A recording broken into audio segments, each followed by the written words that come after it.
Bon, salut les gars.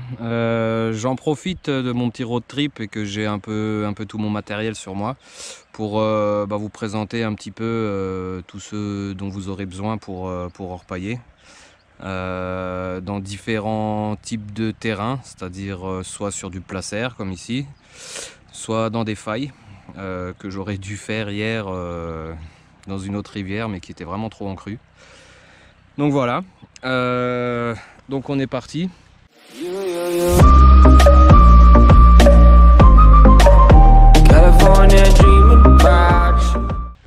Donc pour commencer, il faut une rivière aurifère, hein, ça c'est la base, parce que vous aurez beau avoir tout le matériel que vous voulez, si votre rivière ne donne pas d'or, vous pourrez toujours chercher, ça sera en vain. Donc ça c'était la petite blague du jour. Donc la base, c'est une bâtée. Donc là j'ai 3 modèles différents. Donc là on a la Klondike. J'aime bien cette bâtée, franchement il y a des grosses rifles. Donc ça permet donc de retenir le lourd dans ces rifles.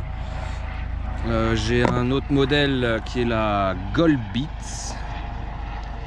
Très bonne bâtée aussi. Les rifles sont un peu plus petites. Par contre, il y a deux tailles et elles sont pas l'une à côté de l'autre, donc c'est plutôt intéressant. Très bonne bâtée, un petit peu plus rigide que la Gold Beats. Ensuite on a comme tout le monde, hein, j'ai craqué, j'ai essayé les garrettes. Donc vous voyez, elle est toute neuve, j'ai même pas encore essayé. J'ai pas le temps, je veux faire plein de choses mais j'ai pas le temps de tout faire. Donc la base c'est ça. Donc ensuite il vous faudra du petit outillage. Donc pour les failles, des cuillères, très important les cuillères. Hein, donc moi j'ai tout qui rentre dans mon petit sac là, c'est impeccable. Un petit piochon, bon ça, enfin un petit piochon, ouais, une petite binette on va dire, hein, de supermarché, hein, ça coûte 3 francs 6 sous, c'est un peu de la merde mais bon, ça peut dépanner et puis surtout ça prend pas trop de place. Des pelles. Bon après il y a la plus grosse pelle de chantier ou suivant la place et ce que vous pouvez emporter avec vous, c'est toujours faut s'adapter, hein. Donc moi j'ai ces pelles là donc pour les failles ou pour remplir la rampe.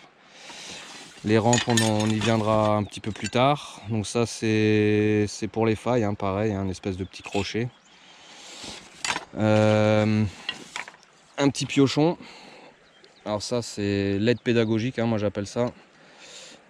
Ça permet, vous voyez, hein, de retirer un peu les gros cailloux ou d'enlever des touffes d'herbe dans les failles. Enfin bon, c'est très utile. Ensuite, on a les crochets à faille. Petit crochet à faille. Bon, celui-là est tout neuf, hein. Je ne l'ai pas utilisé, celui-là. Par contre, j'en avais trouvé un sur un placer, donc quelqu'un avait dû l'oublier. Donc du coup, vu qu'il est déjà un peu usé, j'utilise celui-ci. Voilà, donc ça très important, hein, pour passer dans les petites failles comme ça, sortir tout le dépôt qui est entre les failles. Et en général c'est ce qui paye le plus, hein, d'après mon expérience. Il n'y a pas besoin d'avoir des failles énormes. Ensuite petit pied de biche, pareil pour les failles, pas plus de 50 cm, hein, donc celui-là c'est un tout petit. Je l'ai trouvé où d'ailleurs? Je l'ai trouvé, il me semble, Brico Dépôt ou Eldom ou Le Roi, je sais plus. J'ai dû payer ça 5 €. Le piochon pareil, j'ai dû payer ça 10 balles. Pour récolter votre or, hyper important, la piscette. Donc là c'est une Minlab, hein. J'avais donc mon premier kit, c'était Minlab. La bâtée, j'adore.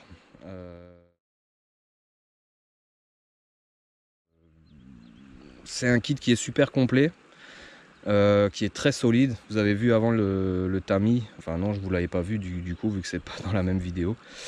Je vous montrerai, c'est un tamis avec des poignées, c'est juste génial.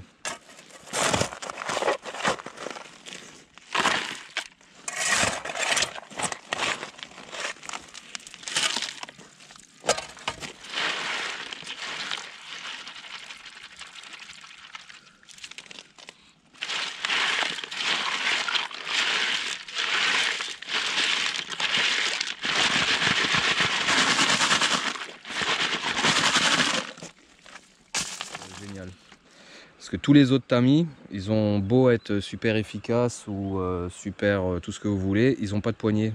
Et c'est quand même ce qu'il y a de plus facile quand on veut, secouer et tamiser quoi en fait. Hein. Voilà, donc ensuite j'ai des petites pochettes avec des petites fioles. Donc là il y a différentes tailles, hein. Ça c'est pour ranger l'or une fois que vous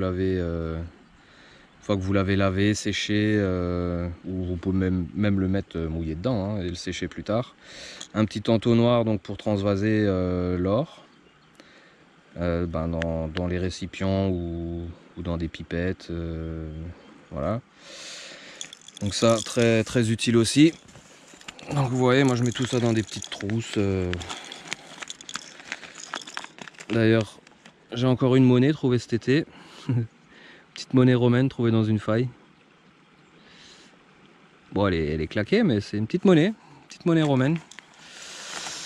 Ensuite, pour terminer les failles, quand on a bien gratté, un bon pinceau.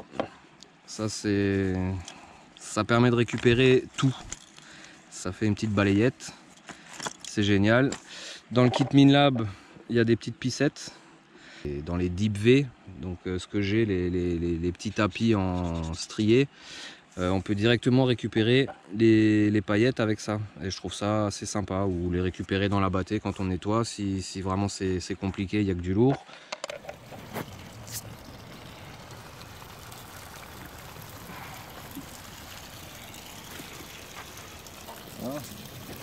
Ah.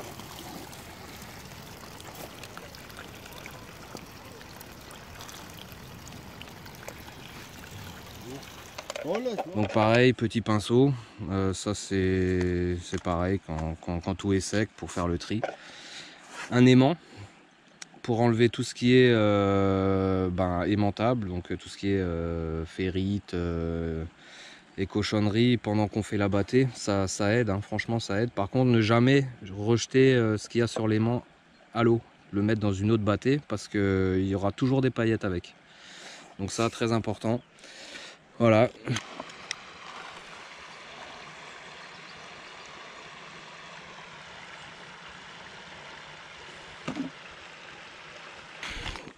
Donc on a à peu près fait le tour. Niveau rampe, je vous mettrai en vidéo la rampe que j'ai, enfin, une des rampes que j'ai. Donc là actuellement je bosse avec la grande Devin en 130 en 1m30, donc très très bonne rampe, par contre très encombrante. Ok, donc voilà, on est sur la rivière, donc vous pourrez en plus la voir en action. Rampe Devin Gold, le grand modèle, 130 par 30 ou par 25, je sais plus, de chez JL Gold Digger. Hein, donc je fais de la pub parce que c'est le matériel que j'utilise. Après, j'ai aucun a priori, hein. Je pense que toutes les rampes doivent à peu près se valoir. Hein, j'ai pas d'action chez JL Gold Digger. Donc voilà, une grande rampe.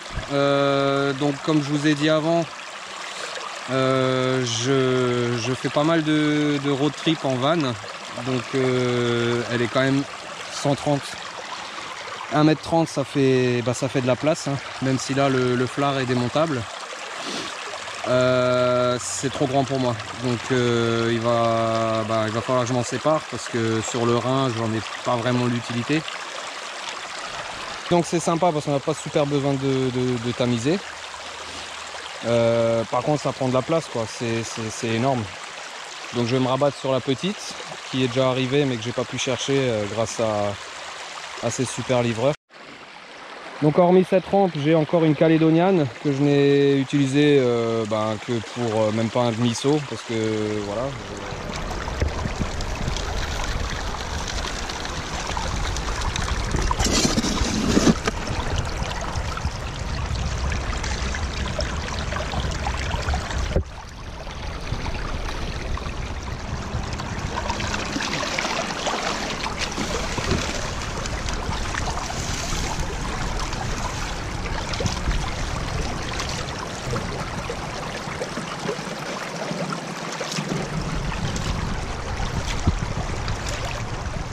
Beaucoup de monde en dit du mal.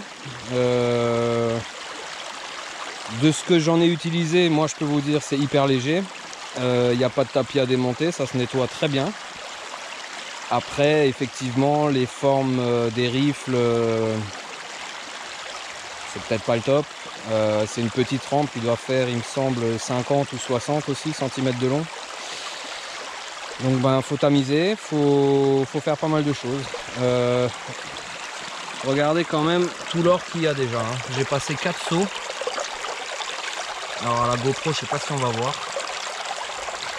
Mais ouais, franchement, très bonne rampe. Après, bon, moi je lui ai rajouté des options. Hein. D'origine, il n'y a pas le Deep V ici, ni la petite bande là. La poignée est en option aussi, il me semble. Donc ça a été offert par le poteau. Ainsi que le tapis, il m'a donné un petit morceau qui lui restait. Voilà, que dire, très bonne rampe. Mais elle prend de la place, donc je vais me rabattre sur le petit modèle. La Dream Mat, je l'avais, j'ai surkiffé. Comme un gros con, ben, je l'ai oublié.